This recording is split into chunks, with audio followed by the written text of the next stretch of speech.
So I was going to do another live video today, but I was actually talking to my buddy Sean. I've actually known him for a little while, and he's been collecting tickets forever.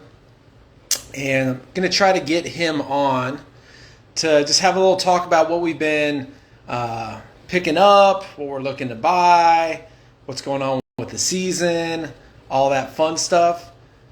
So see if he can check in. I think we got him now. I Collect Tickets is joined. And let me see if I can get him on here. So let me see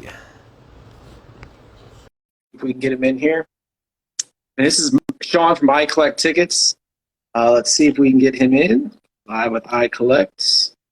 First time doing this, so just checking it all out. Let's see if we can get him on. There he is. What's up, Mike? Hey, what's up? This is the first time I've ever done this, so I'm just kind of learning the whole process as we go. Yeah, sure thing. Like I said, it's only my third video. Me and Sean, so he's with I Collect Tickets. So Sean, just tell us about your ticket collecting experience throughout the years and what you collect and all that good stuff. Yeah, I that's the thing we have in common. We kind of collect a lot of different things, and my favorite thing in the world is Hall of Fame baseball Hall of Fame debuts. But I collect anything that is interesting to me. Lots of oddball games and just historic events, and baseball is probably my favorite. But I have football, basketball, the whole works. But I would say I'm probably about 80% baseball. Okay. And how long you been collecting? Oh, it goes back to the when I was a kid, when I was a junk wax collector back in the 80s, and I would always save my tickets to games and stuff. But serious collecting like you and I do, maybe the last 10 years. Okay, but still in the ticket collecting community, that's almost like a lifetime, right? Oh, yeah. 10 years ago when you started, I mean, what were you seeing when you first started collecting? Yeah, I know. I was just thinking about that. Like, it was maybe 4 years ago. This was one of the ones that I wanted to talk to you about. There's a Leland's auction, and we'll get into this, but Leland's auction with the Mantle debut, and the Mantle debut is already like 23,000. Right. I remember it was only like 3 or 4 years ago the Mantle debuts were $2,000. Right. Nice tenfold jump. Yeah, and they were relatively common too. So yeah, it's been a huge change in the last 10 years for sure. Yeah, I guess especially since right around COVID, pre-COVID, is that when you started seeing it take off, kind of like everything else? Yeah, it's the same as all the other collectibles. I know that you're into cards, and we're both into the whole sports memorabilia world. Right. And it seems like all of the collectibles are just right around that same time just took off, and tickets are different. It seems like there's a lot of people kind of looking for the next big thing, or just looking for something different that everybody else isn't into, and tickets kind of fill that role. But right, for sure. Well, I know we met initially because we did a trade that we were going to talk about. Kind of give an idea of what we were looking to get, what we got. Yeah. And I can't remember. I guess we met on Booger Stubs. Is that right? Yeah. Yeah. So Booger Stubs, if anybody who is watching this or ends up watching this, a great place to meet other people who are ticket collectors, who are just looking to sell or to buy, or to just to trade, to meet other like-minded collectors. Booger Stubs on Facebook has like 3,000 people who are ticket collectors or interested in ticket collecting, and so that's where we first connected. And we proposed a trade, and you definitely got the better end of that trade. We'll go over that, but that's what I was going to ask you. So I have the tickets. I have two of the tickets, or two of the four that I got, and the one that I wanted to get from you was this ticket. Was the we can see it here. It's the Brady debut ticket. Now I didn't have one. I wanted a Brady debut. This was before he won with Tampa. And I wanted the big season ticket holder version, which you had. And that makes me think that you you have another one, I'm assuming, right? No, I don't have another one. Here's the story behind that is that I am not a Brady fan, although Right. this was before the last Super Bowl, which the last Super Bowl led me to have a lot more respect for, the whole Brady saga. Because anybody at 43 years old, no matter what the sport they're playing, if they win a championship, that's amazing. So if we had it to do over again, I probably wouldn't do the trade. Right. I didn't have another Brady, but I also recognize that Brady debuts are out there. It's not the most rare, although certainly the season ticket holder version of it is pretty tough to find. Right. But it's so I was willing to part with it. And you wanted in return. I also got a Ripken debut, which I don't have, but I guess you can show what you have, which else was part of the deal. This was what I got as part of the deal, and this is the Larry Bird debut. So this I don't know. I at the time I looked it up. I think it was a Pop 4 or something like that. There's not very many of them, and it goes to show if you're collecting tickets. Sometimes you just have to give up a lot to get something that you may never see again. And with ticket collecting, every once in a while you encounter something that that is extremely rare, and I recognize that. So I gave you the Brady debut, a Ripken debut, and a pack of 1986 Fleer basketball that was unopened. Right. It was PSA 7 grade. And I think we kind of came up with the value of about 7,500, somewhere around there. Right around there. Yeah, because and in return, at that time, one had just sold at Heritage for 7,500. Right, the Bird debut. I think there's only like 2 or 3 out there, and that was kind of the deal, right? I just sent you the Bird, and you sent me and then with Brady winning the Super Bowl, his stuff went crazy. Yeah. So I guess the deal definitely worked out. And who would have ever predicted that, right? But yeah, I mean, to give you an idea of how I was thinking through it was that the Bird debut it goes into my top 10 probably. Right. And that's hard to do. It's hard to find a ticket in your top 10. And so you have to be willing to give up quite a bit for it. And the other items that the 3 tickets that I gave you, I used to collect 86 Fleer basketball, and I had a bunch of packs of it from way back in the day when they weren't so expensive, and I used to buy them on eBay. And so I had like 5 or 6 packs, and I had paid between $500 and $600 for them, to give you an idea of like when I bought them. And so I was only in about 575 on that pack. Right. So to you, the value was higher. To me, it was, something that I didn't spend a whole lot on. Right. The Ripken debut, I had one, and and so I have the companion. The full. And this is the companion, but it's a full. If I can get that. Same this next seat, but it's a full. Right. And so since I already had that one, I was okay with trading the duplicate. And then the Brady debut, you got to give up something to get something. So that was where I was coming from on it. And now, if I had to do over again, I wouldn't do it, but it was a trade that I don't regret. I don't regret it because I got one of my top 10 tickets out of it. And I think and like duplicates. Sometimes it's not always about, the monetary value worked out better for the other guy, but sometimes when you're collecting, you want to get what you want, and sometimes it doesn't go your way financially. Yeah. And you have to give up something to get something. So, but I was going to ask you, that Ripken ticket. So I actually cracked that ticket and was going to get it signed by him, and I already sent it off. And I know you ever get any of your tickets signed? Yeah. See, so let me ask, where do you just follow like the private signing groups and stuff? And then I started following all the Facebook private signing groups. Yeah. And, they come out and it's real good. And then you talk to people, like I ran into a guy at the card show about a Giannis private signing.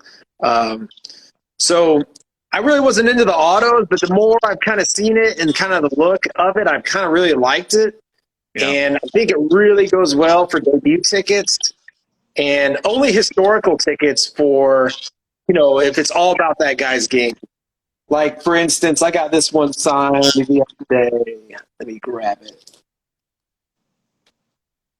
So this ticket, let me switch it over. So this one, do you recognize this ticket? Yeah. Wait. So this is that's a nice. Yeah, so I got this back the other day. This is a Leitner signed ticket. Yeah. I mean, and this game was all about Christian Leitner. His auto's not that hard to get, but the writing was already on here, and I was like, you know what? I can get his auto and make it look pretty nice. Yeah. And then I just thought it was something cool, as a collector, to have his auto for one of the greatest games ever and one of the greatest performances ever. I thought, you know what? Why not? Yeah. And I think I've kind of noticed in some of these auctions that it's going up quite a bit.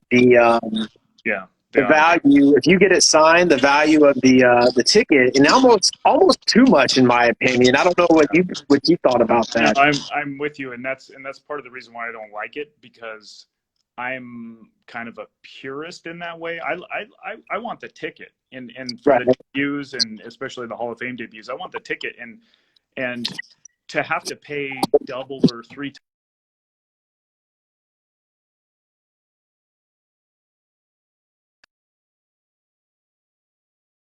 Not interesting to me, because it's just not worth it. So to me, the autograph, it inflates the value of it. There's some good examples of that, like the Derek Jeter debut that went, I think it was, what was it, REA or Gold? Right, you were one to buy that, right? Yeah, I was interested in that one, the REA one, but it went for $16,000 for. You were probably thinking. I mean, before that auction happened, what were you thinking? I was thinking 4, maybe. Right. 4.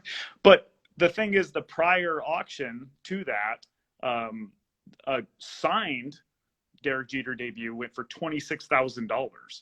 And it was the same ticket. It was like the box office version of Stub. And so the people bidding on that, you have to assume they're thinking, okay, I'll just get it, send it to a private signing, get it signed, sell it for $26,000, and that for me, it kind of ruins it a little bit. And that's why I'm not really big on signed tickets. I'm not against it. I like the fact that it brings a lot more people into the ticket collecting community because they're autograph seekers, and it's a cool thing to get an autograph on. So I'm cool with that. But for me, it kind of I don't know. It's not. It kind of ruins the essence of the actual ticket by itself. Sometimes in the Leitner case, I think that's awesome, because Leitner isn't a Hall of Famer, and that ticket is really cool. And to have the guy who made the ticket what it was to sign it, that's great. Right. But sometimes I'll see a ticket, like, for example, there was one on eBay a while back that was a Jack Morris debut that was signed. And it's a really small ticket, like the old, I think Baltimore, I don't remember what the team was, but it's a very small ticket. And so the signature took up, and it was like in Sharpie, it takes up the entire ticket. And and it kind of ruins it, right? And who cares about Jack Morris's autograph? But I want the ticket. I want the ticket because he's a Hall of Famer and it's a debut ticket. So, but I don't care about the autograph, and I'm not willing to pay a premium for it. You know what I mean? Yeah, I've kind of realized, listening to some other guys that are more into the autos, if you have a ticket that's a 10, don't crack it and try to get a 10 graded. If it's a lower grade ticket, a lot of guys say get a ticket autoed, send it in, and get it authentic. If it's not some super fancy, premium 10 grade ticket, just get it graded authentic and then get the auto graded. So you have a nice looking ticket authentic, grade auto 9, auto 10, ideally. And then it's not real nice and presentable. If the grade's like a 2, the ticket, and the auto's a 9 or a 10, it kind of looks a little wonky. That's why I've kind of been seeing what people recommend. It seems like I've been with autos. Blue is always the color most people gravitate towards, but sometimes they'll look better with black on the ticket, just depending on the ticket you have. It's also what I see some of is people getting into it because they're looking to flip. Right. And with the modern tickets that there's a ton of out there, that doesn't bother me. Do what you're going to do. But with the vintage tickets that are actually really rare, to me, it's kind of like you're almost taking that out of circulation. As far as I'm concerned, because I'm never going to try for it. I'm never going to bid on it. I don't want it because it's going to be way too expensive. So it's, I don't know, the market of buying and reselling, as we know with, so many different collectibles out there right now, is getting into tickets with that objective, I think, with the buying and then getting it signed and then reselling it.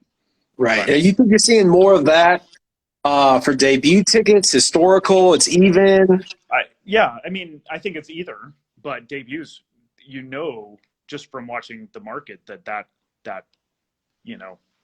raises the value of it by, a multiple if it's signed, even if it is a living player. It's like Ken Griffey Jr. debut went for $5,000 on eBay, and then shortly after that, the same debut that's signed goes for $15,000. And a Ken Griffey Jr. autograph is, a couple $100. So you combine the autograph with the ticket, and it's $10,000 more. That doesn't. Right. I've kind of been shocked by you too. Some of the sales I've seen with the autos. Like that Brady debut I have. I think it was like 40,000 signed. And I know I would have guessed, the ticket, that Brady debut, something could go for, 15, 20 maybe. Yeah. Who knows? The auction. But I feel like they're getting almost a double premium for a ticket that's auto, which is awesome. You can get that, but to me, it's been a little surprising how much they've been getting premium-wise. Yeah, I think it's an overheated market, especially with guys who sign a lot and who are, available and current players. If it was a Babe Ruth autograph, that's a different story. Right. Or Lou Gehrig. I know there's a Lou Gehrig Luckiest Man speech that's signed. That's amazing. But that's a different game than a Tom Brady. Whole different beast. Yeah. So I don't know. That's where I am on autographs. It's not it's just not my thing. And I know that's an unpopular opinion, but that's everybody's got their own thing, right? Yeah. So what about you? Any new big purchases or pickups lately? I don't have anything huge. I've grabbed some things that I bought lately. Nothing too big, but I think kind of neat stuff. Things I really like, was excited about. The auto thing. I actually bought this auto just because I thought it was so cool. It's I'll flip it around here, get a better look. So this is Jack Nicklaus's '86 Masters victory. Wow. And I bought a few of these on their own, but being autoed and he's an older I guess golfer athlete, and his auto on it I just thought was really cool. I bought this actually as part of an auction. I can't remember which auction house it was, but it was part of a big group, and it was kind of buried in there. And this is the Valvano championship ticket, North Carolina State. I don't know if you've seen the documentary, but I just love this ticket. I think it's kind of with the Jimmy V Foundation and everything. It just will always be remembered. Yeah. This one, let me see. This one I was super excited about. I showed this on my last video. This is Len Bias's last ticket. And I was, I never got to watch Len Bias, but I love the documentary, love watching his highlights and videos. And I don't really get into last tickets, but considering, the way he passed and he never played in the NBA, I paid a pretty good amount for it, but it's in great condition and it's super, super rare. So that's something I got. And a few other random things. I showed the Leitner one. Something like this, which I love, was super cheap. So this was the Ryder Cup match when they wore those goofy shirts and they had that big comeback. and they ran out onto the green, if you remember that.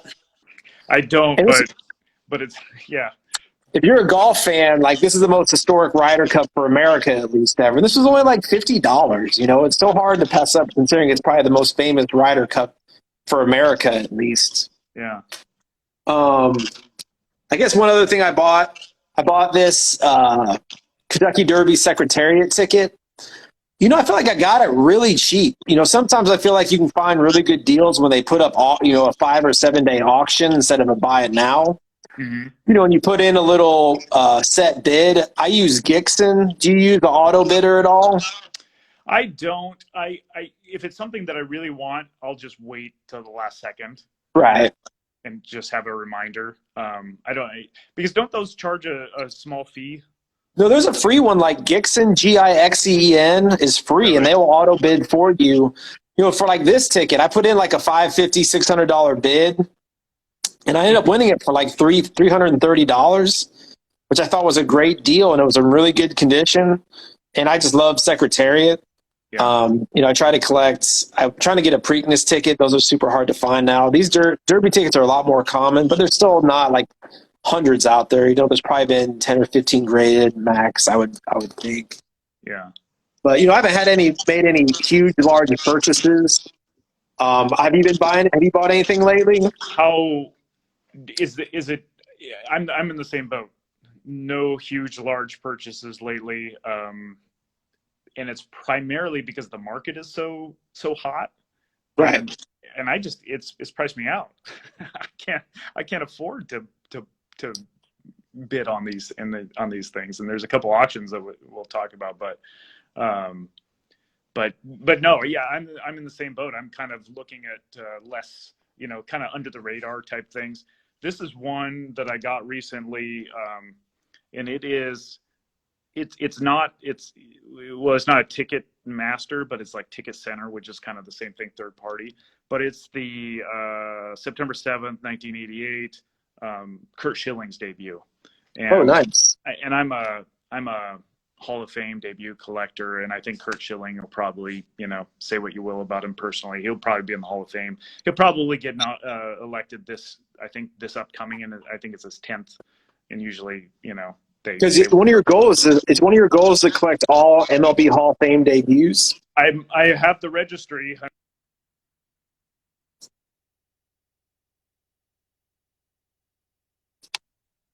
Right now I have 39, and that's pretty good. Right. But they're so hard to get and they're so expensive that I've kind of gone back to collecting the managers, even Hall of Fame managers debuts. Wow, because you're digging deep. Those are the rare ones that you can actually kind of find sometimes on eBay that people don't realize that it's like right.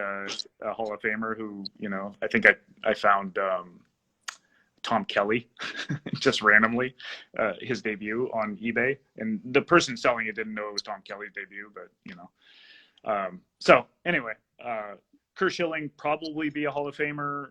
I got this for like $150 on eBay. The person selling it didn't know what it was. They were just selling it as a random ticket. There was obviously at least one other bidder who knew what it was because it went for $150. But I think Schilling will be a Hall of Famer. Maybe next year, if not certainly in the future. This is another one that I picked up recently that's kind of cool and has a cool story, and it was only $15. It's April 15th, 1997, Indians and Mariners. And you might, I think I've told you, but I'm a big Mariners fan. I was just at the Mariner game today, and that's why we had to kind of push this back. Did they get the win? No, they didn't get the win, and I think their playoff chances are shot, unfortunately. But they're a year or two away, right? Yeah, they're a year or two away, and as a Mariner fan, I'm just happy that it's September and I'm still paying attention. Yeah, for sure. Hey, do you have this ticket? I was going to show you this ticket. I assume you have this one. If you not, I'm going to be very disappointed as you in a Mariners fan. What's that? Do you recognize this one? Yeah, I have that one. I remember that game well. That's a classic. Yeah. For the those that double don't know, down the that's line. the Yeah, yep, I the like it how PSA has that as the Griffey game-winning slide or whatever, but right. to Mariner fans, it's the Edgar Martinez double.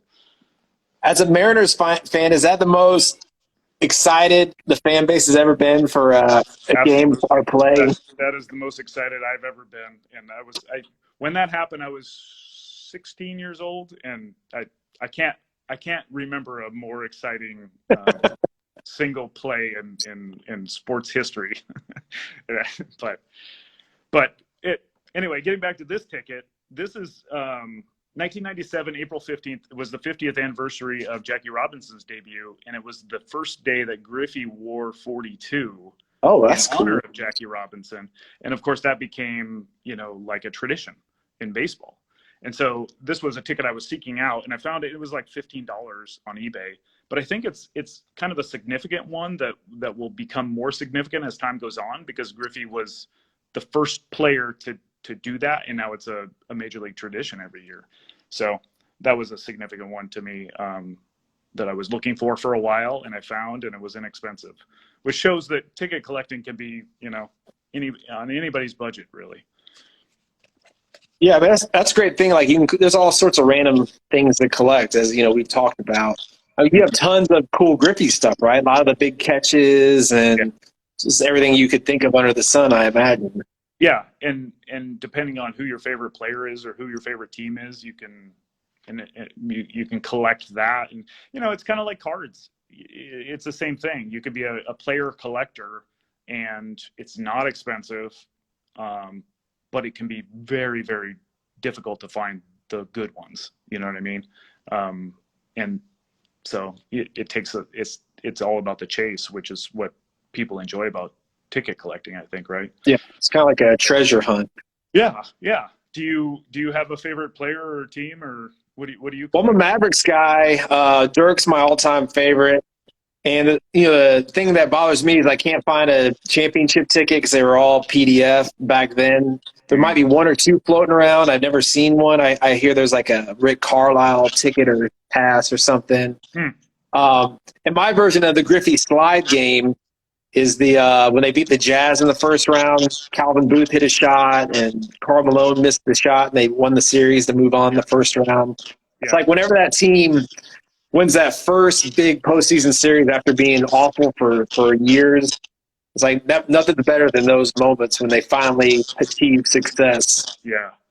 So I've kind of been looking for that. And that was what year? That was a long time ago. That was about 02, probably 03, when they had that big win. And I was at the game 7 where they beat the Spurs, went into overtime.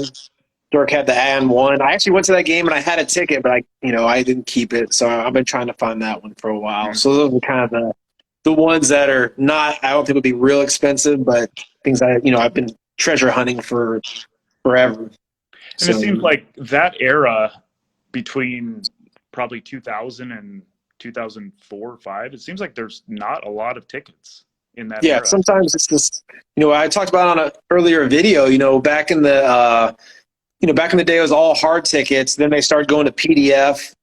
But some season ticket holders or brokers could keep their hard tickets and send the PDFs off. So they, there could be a lot of hard tickets sitting around of a certain event.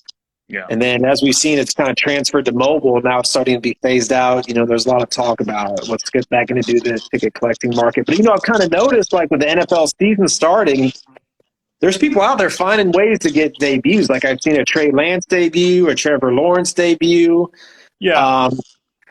So I think they're still going to be out there, but they're going to even make them even more rare, which is going to be interesting because before in the last, prior 7 years, there could be tons and tons of tickets because, brokers, resellers kept them and emailed the PDF out. But now it's like you had to go to the game, talk to somebody in at the box office to print you a ticket, keep it. It's not like you can get hundreds of those. I mean, there's a possibility that you can, but it's going to be real interesting of, the actual pop reports and number of tickets for, say, these debuts.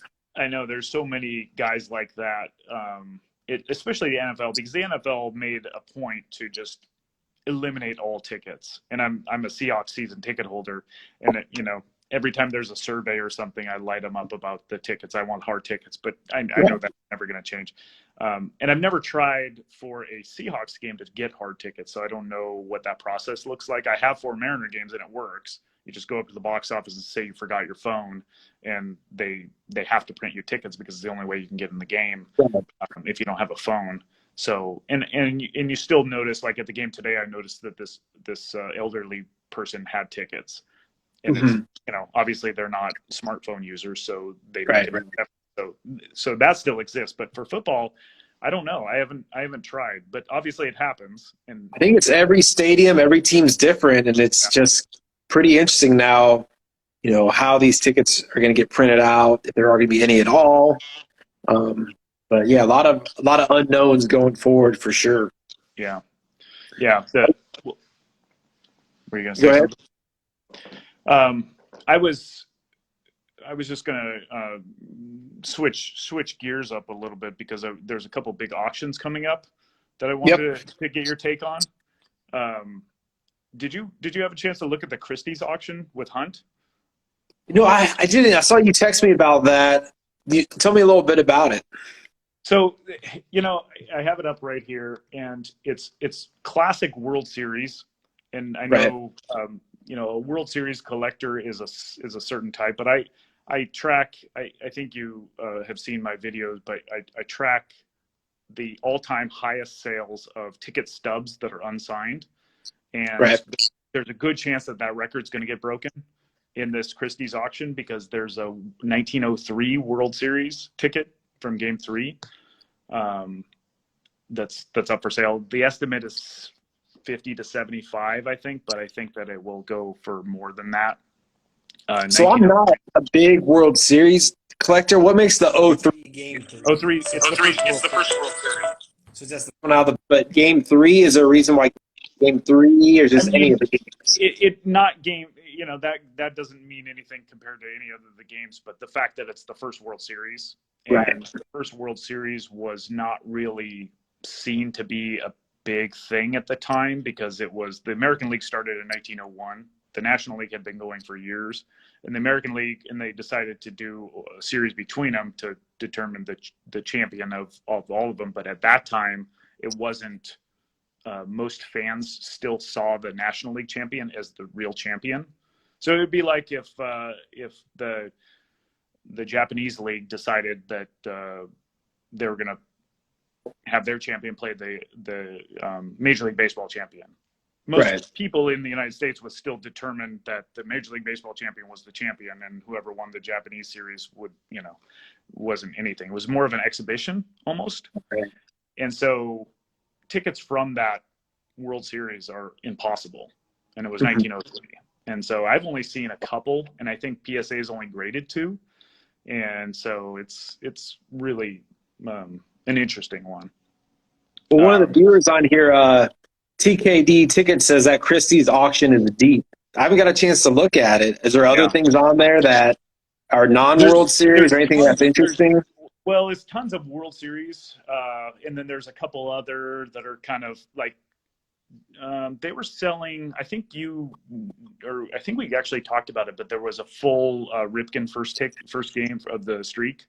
Do you remember that one? Yep. Whoever bought that got it graded, and they're selling it, I think. Okay. It looks like it's the same one because it's got punch holes in it. So they're reselling it. So that's an interesting one to watch. There's also 1915 World Series Game 1, which is the first appearance in a World Series by Babe Ruth. And he pitched. He came in relief and pitched one. So that's kind of cool because, obviously at the time, nobody, that's a 105-year-old ticket, and, Babe Ruth made his postseason. Babe Ruth. Yeah. So. Yeah, I've never thought about Christie's too much about auctioning off tickets, or if I was looking to auction house for tickets. I've always thought about Golden and Heritage, just kind of 1A, 1B. Yeah. But Christie's is kind of, I'm sure, I've seen some pretty good sales out of Christie's for tickets, but it's kind of just, not their wheelhouse so much. It's interesting because this auction is very ticket heavy. and it's not. It must be one consignor that just had a big collection that they're Right. working with this auction house, and it's in coordination with Hunt. So I think maybe they have some kind of deal worked out, but it's interesting. I don't know. I'm there's nothing in here that I will probably bid on, but I'll definitely be watching a lot of them, just because I like to see where the market's at. I know the other big one is Leland's has a Mantle debut going off, correct? Yeah, and right now it's at almost 24,000 with the buyer's premium. Right. Which I think you said about it a couple years ago. I think I remember seeing one go for about 7,000 2 or 3 years ago. I have a Mantle debut. It has paper loss on the front, which right. To me, I don't know. You can give your thoughts on this, but to me, the worst thing that a ticket can have is paper loss on the front when it's like right in the middle like that. Right. I can deal with creases and tears and writing even, but paper loss is kind of the worst thing. But that's my Mantle debut. It's the one on Leland's is really nice. It's a PSA 3, which is great. It's the second highest, I believe. Is it? Yeah, I think that's what they're saying. But so if you had a guesstimate, what would be your guesstimate final sales price with buyer premium for that Mantle debut? It's a good question. I would not have guessed that it would get as high as it is now, and I think it still has like a week left. But I wouldn't be terribly surprised to see it hit 30. And I think if it's 24 already, I met a guy at a card show who had one. He bought the one off Heritage or one for went for like 12 or 17 that long ago. And I think these super rare old vintage debut tickets are really starting to catch the eye of the equity, high hedge fundy, money for days type people. Kind of like what we saw with the Wilt ticket go for 85,000. I mean, that blew me away. And to see a Mantle debut, how many of them? They're like 7 or 8, I believe. I think there's 12 to 15. I think. Well, okay. And being the second highest, it seems like these tickets that are either the highest or full go for insane premiums. Like I remember seeing a Tiger Woods debut full ticket go for 45,000, which I thought was insane. Right? Yeah. You could get a regular ticket that's a good grade for like $2 or $3 grand and get a 10, 15 times premium. Yeah. Just because it's the highest graded full. But I mean, that's kind of the market, I guess, the world we're in today. I wouldn't be surprised if that Mantle go for 50, 60 plus. I mean, you never know. Once you get in an auction, you get a couple bidders and the sky's the limit.